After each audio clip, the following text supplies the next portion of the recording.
Okay, so before getting to the actual episode itself, let's talk about the latest news that came out, which is that after the latest chapter of the manga comes out tomorrow, One Piece is going on a month-long hiatus, and I'm going to talk about this from the perspective of the manga, along with the other bit of news tomorrow.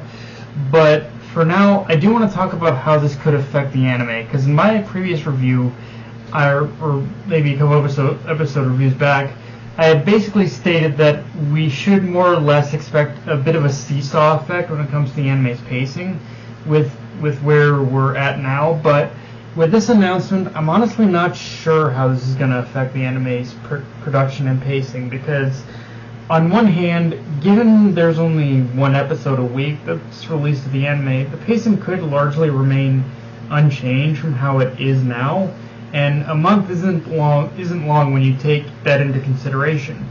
However, on the other hand, with the manga not returning until, supposedly from what I hear, the tail end of July, which is almost 2 months, that does cause me to think we might be headed into a little bit of a Dressrosa type situation, where the pacing is going to slow down even more than I thought.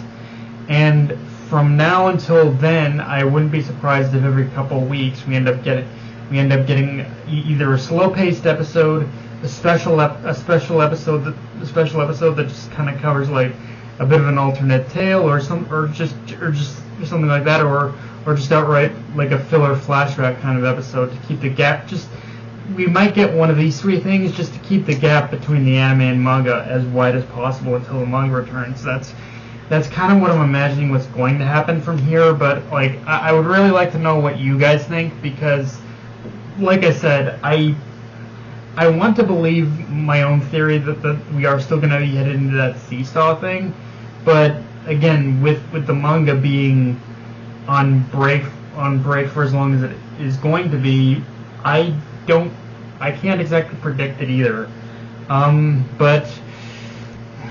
But anyway, moving away with that, let's get into the episode itself, which honestly, straight up, I'll say it's a huge step up from last week's episode, just from the fact that it didn't just stay in one place, and we got to see the battle on Onigashima take place on multiple fronts this week, whether that was the so satisfying start of the fight of Robin and Brooke taking on Black Maria, or the more, I guess you could say, infuriating fight of the battle between Perospero and Carrot ending. It just felt like barring the long recap, there was like more happening within the confines of the episode itself. And yeah, I want to talk a little bit more about Robin, because again, largely her part of the episode is just set up for her fight for her and Brooke to take on Black Maria. But I also feel this is an episode that shows why we fucking love Robin. When Robin said, "You mess with my friends, it brings out my devilish side." When she's apart from that just being a badass line on her part, when Robin she says something like that, you know you've pissed her off enough to where bad bitch Robin is in the house and you are fucked.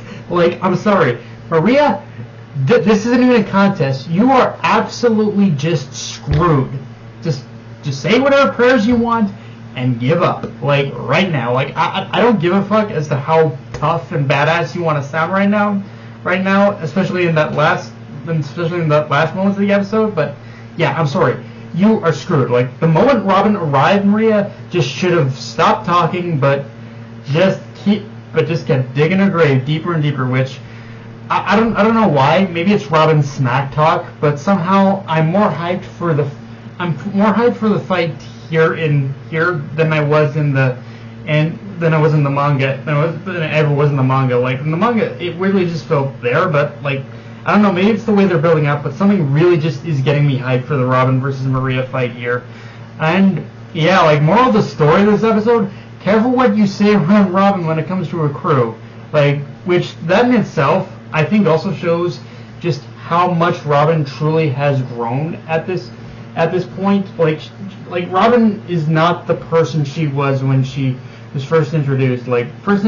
Yeah, she's basically just antisocial. She's antisocial. She's She's basically a villain, pure straight net, pure straight up. Like, but she generally, but here we see just from her back and forth, Maria, she has reached that point where she genuinely does care for each and every one of the Straw Hats, even if it's not always explicitly shown to us. And yeah, what else can I say? I fucking love that about this episode. Just seeing Robin just go in, just smack talking Maria, and when Maria said, "You are going to join us. You are going to be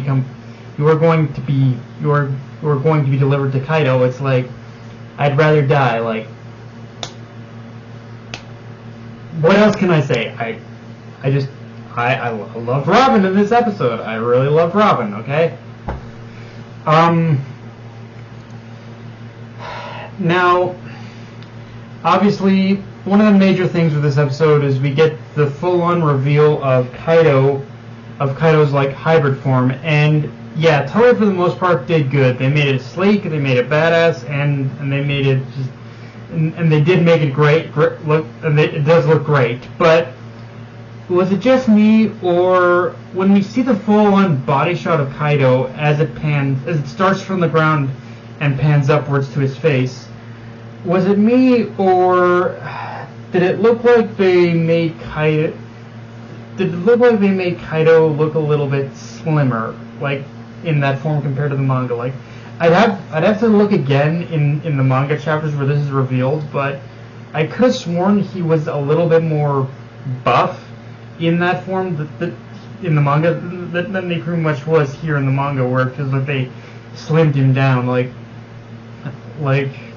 I don't know, but maybe he was always like that in that form, and I just never noticed. But yeah, I don't know. Something felt a little off in that particular reveal. I don't know why.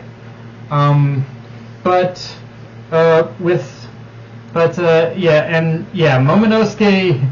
is, with that said, Momonosuke is one lucky little bastard. First, he ends up in prime position to rest his head on Robin's pillows after their bath together before they even make it to Wano, and now Yamato openly invites him to hide inside her chest, to hide him while they escape. Like, you honestly don't get more lucky than that.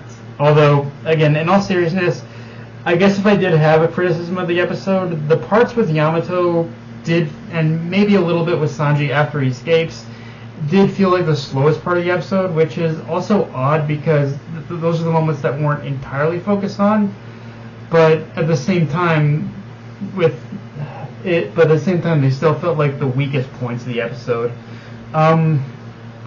With that said, though, yeah, let's talk about Carrot versus Sparrow, or the end of the fight, I guess, which, credit where it's due. As much as I hate to admit it, the guy, Sparrow, is resourceful, and using everything he has to wear down the time before Carrot overexerts herself and can't maintain Sulong is clever, but again, it just feels like this was a victory that was robbed from her. Like, I feel she genuinely could have and should have beat Sparrow, but I do get it. Letting her emotions control her actions and just not paying attention are ultimately what did trip her up, but I don't know, it still stings that she got defeated, and that it's ultimately going to be left up to one of the mink leaders to actually take him out. Like, I guess a little bit of a spoiler there, but yeah, like one of the mink leaders are ultimately the one who ends up defeating him. But yeah, guys,